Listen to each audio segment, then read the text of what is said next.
putting your money where your mouth is.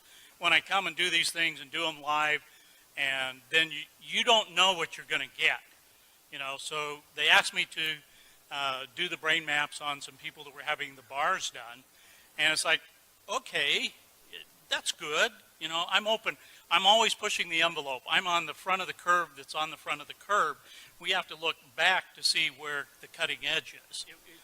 All I can tell you is when I saw the results, my jaw dropped. I was so astounded. And you got to remember, I've been doing this for 16 years. I have seen brains of every kind and all different kinds of conditions. This is the very first time that I've ever seen a brain do what we are about to show you. I mean, I was blown away. It takes a lot to blow me away. This blew me away.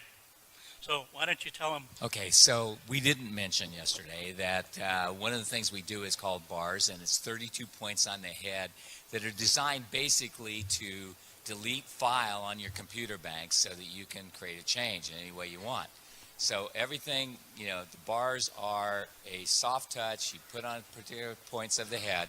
These release the thoughts, feelings, emotions, considerations, and attitudes you've stored in any lifetime.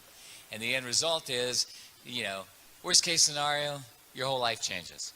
Best case scenario, you feel like you had a great massage. So.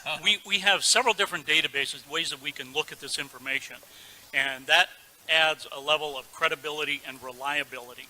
And so I'm going to show you all the different ways that we measure this. So we take an EEG, we put the cap on their head, and we measured all 19 electrodes. We did eyes closed, brain on task. Then they did the bars, and then we did it again right immediately after. Put the cap back on their head, measured eyes closed, brain on task. And I'm going to show you what happened. This is a normal brain map. And so this one is before.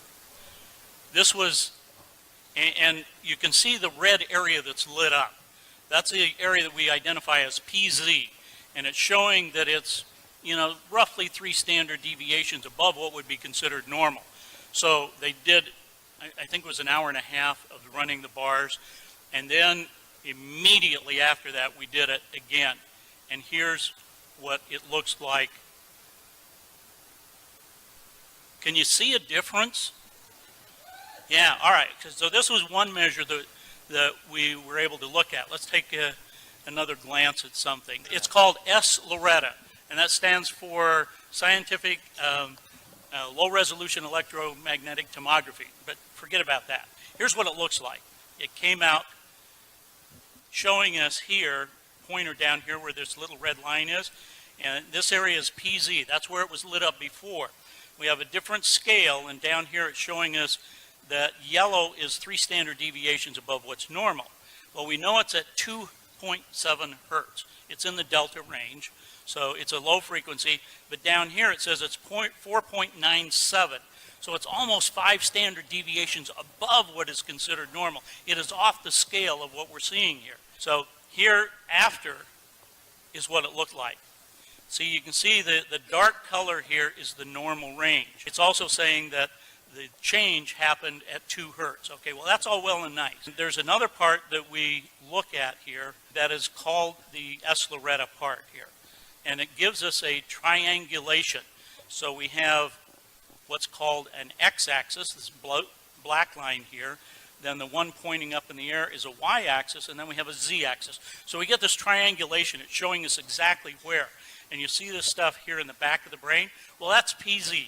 That's where you just saw, you know, it all lit up. So here's the after.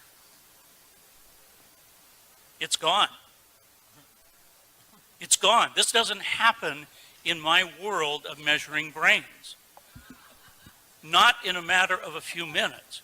Now, being